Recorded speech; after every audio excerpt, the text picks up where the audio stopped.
Hi, my name is Alex, and welcome to Journeys Through Time. If you've not seen me before, please do like and subscribe to see the journey so far. And if you're coming back, welcome. This is episode 42. And in this episode, we're talking about why white labeling can add value to your customers. Well, first of all, what on earth is white labeling? Well, essentially, it's buying a product that you can bundle together.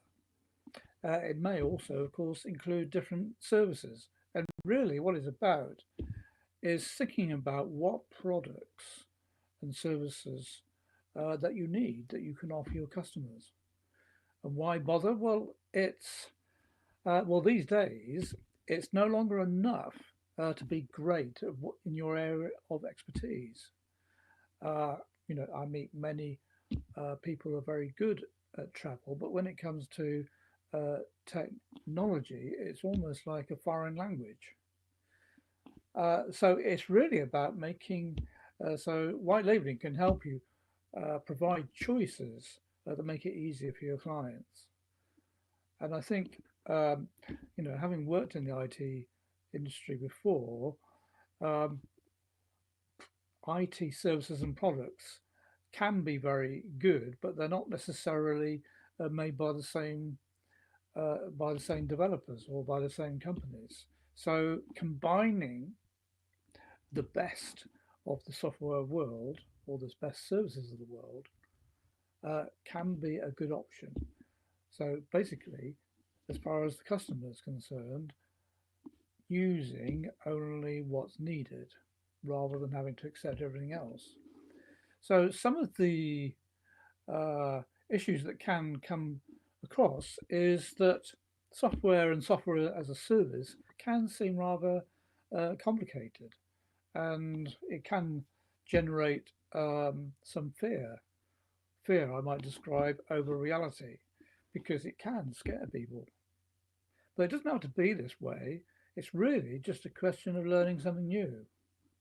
So these days, IT being what it is, um, it's kind of unavoidable. There are very few things that don't have an IT element to it.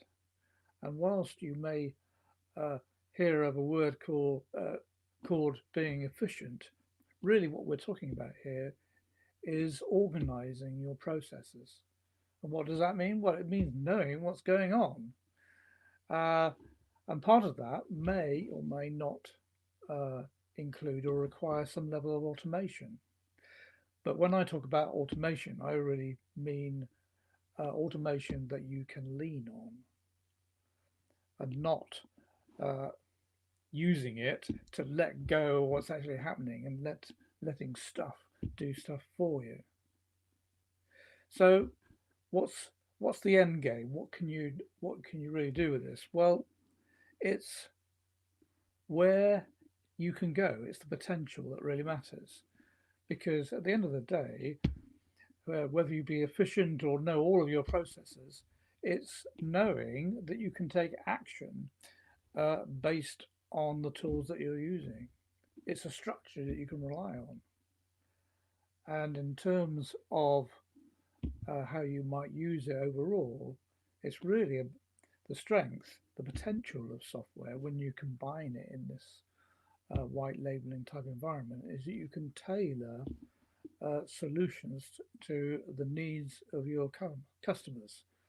And I think these days that is really important, not to overwhelm people, but just to give them what they need and just to provide the support they need for the current um, situation that they find themselves in, which is to software is a necessary component of business these days. Uh, so let's make the process easier. Let's make the learning potential easy. So that was the content for this session. Next time, we're going to be looking at how and why you should be getting into freelancing, or rather, when is the right time. All right, catch you next time.